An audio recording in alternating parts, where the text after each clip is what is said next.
Hi everyone, welcome back to Wine and Hustle. My name is Matilda. I'm the owner of the Wings Wine Company, and I'm taking you with me on my journey of first time entrepreneurship.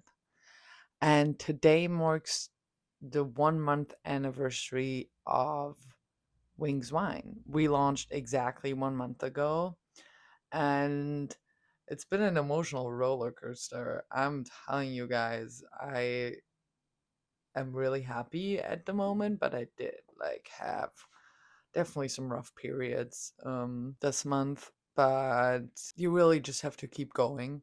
But I just want to give you some stats, like what I learned this month, what I'm looking forward, how I feel about our stats. So first, we sold 28 bottles. We did 4 events. We have 3 potential partnerships, so they're not paid yet, but then would be 36 bottles from a spa, a hotel, and like a little coffee shop. They would all order 12 bottles, so that's a possible 36 bottles.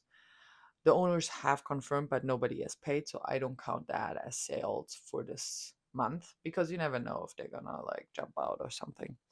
So 28 bottles, 3 potential partnerships, 4 events, and amassed around maybe 200 followers on Instagram and then maybe 500 new followers on Threads. So, all in all, 28 bottles doesn't sound a lot for me. I was definitely like hoping to sell more, but also now that I actually worked through the first month, I realized that it is a successful result. Just because the wine business is tough, man. There's such big players in here, and my company, it's only me, right? Like, we do have a very limited budget. I don't have $1 million investor. I'm doing everything from start to finish except for the winemaking part. I moved here from Europe. I don't know anyone. I don't have a network. So the fact that I was able to basically, I mean, 28 bottles, if we break it down, it's kind of like 1 bottle a day, right? And there were random people, like I don't know them. So it shows that like what I do on Threads especially is really working because people don't know me, but they want to support me because they do enjoy my content.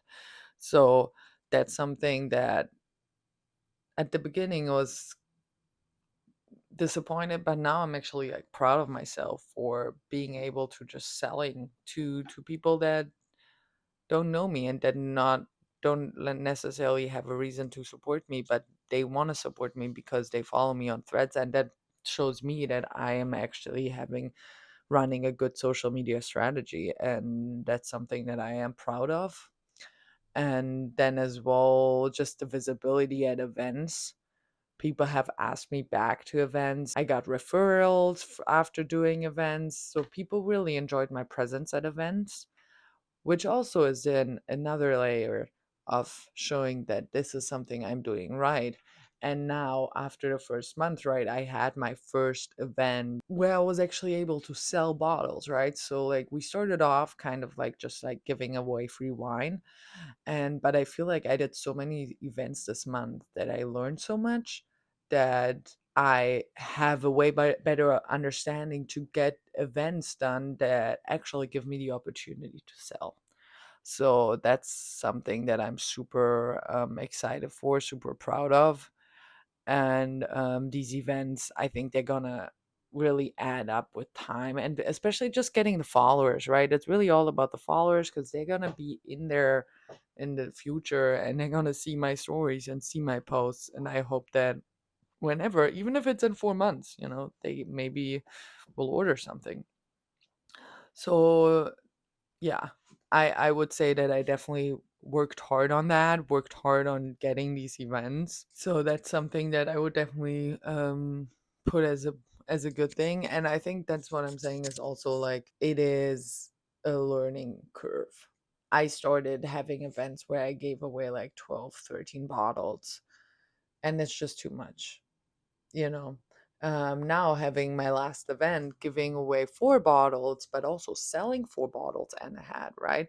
And this is something that I'm just learning as I go. And I think it's something that is very powerful for me as a tool to keep improving and just keep showing up. And we're gonna get more traction. And I really want to have my own events one day. So that's something that I would really love to see. I guess when it comes to mistakes that I've made, I did have a couple of shipments that I just like fucked up.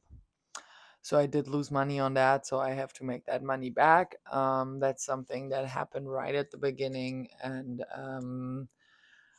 it was a miscommunication. I didn't understand what was happening, and it's something that's really frustrating. But that's something that happens, and I know it happens to so many entrepreneurs. So I just have to like forget about it. Don't forget about the money that I have to pay my company back, but forget about like my mistake and just like get over it and just know that, you know, that's done now and shit happens, and now we'll move on to the next one, and I'm not gonna make that mistake again, right? So that was like the big thing when I messed up these shipments. That really like I was like crying and everything. It was not fun. Um so that's something, yeah, I would definitely say is one of the biggest mistakes. But I also think that is something that is like normal. Shit happens. And I think, yeah, my other thing is that I really need to like stay on top of social media and like figuring out the website to have the website as pretty as possible. While I'm also doing content, there's a lot to do, you know. And I think Instagram is kind of hard for me, and then Threads is at the moment really tough for me because I feel like I'm not getting a lot of followers anymore. So I don't know why that is, but I also know that like it's always been like that on Threads. As long as you keep going, you're gonna go viral again at some point. So that's something that I just have to like keep in mind, to just be like, I'll just keep going, I'll keep posting, keep engaging. And I've been really, yeah, trying hard on that. But obviously, if you have events, if I need to travel, I have calls with people, I have meetings, it's hard to also be consistent on social media. And that's what something that I struggle with. And I need to have the structure that I'm made now, a daily plan that I told you last time is also like 15 minutes in the morning, 15 minutes at lunch, 25 at night. But that's what I'm saying. Like, I think this is all something like the whole process of my company is actually for me to become a great business woman, for me to learn from all the mistakes that I'm going to make. And I'm going to make so many more mistakes. I think it's just all about not giving up, come out so strong from that. And like in a year, two, three, four, six, I'll be like, damn, what the fuck did I do in year one? You know? And it's just like it's a way of learning. And I think it's something that I need to like realize is that I'm really fortunate to have this possibility to make this company, especially in the time we're living in, to make something meaningful. Yeah, I'm grateful for that every day. So I'm just excited to see where it takes me. And I'm excited to just keep growing and keep learning and become the best I can be at being a business person and a salesperson, and be online, be on social media, make better YouTube videos. And I think this first month was a great start. And we're just going to keep building and building on this. Slow and steady wins the race, even though I am not patient at all. Like, such an impatient person. It's terrible. That's something I'm definitely also like struggling with, working on. But I'll keep being patient. I'm definitely not going to give up. There's no way. I'm just excited for what's to come. So that's my wrap up. First month, my queer business, my queer small business. I hope it was kind of interesting for you. If you have a small business as well, let me know how your months are looking like, how it's going at the moment, when you launched. I just want to engage with everyone. So let me know what you think, and follow me on Instagram at Wings Wine Company, and like and subscribe to this channel, Wine and Hustle. And I'll talk to you guys tomorrow. So That's it. Bye bye, everyone. Love y'all. I'll see you tomorrow.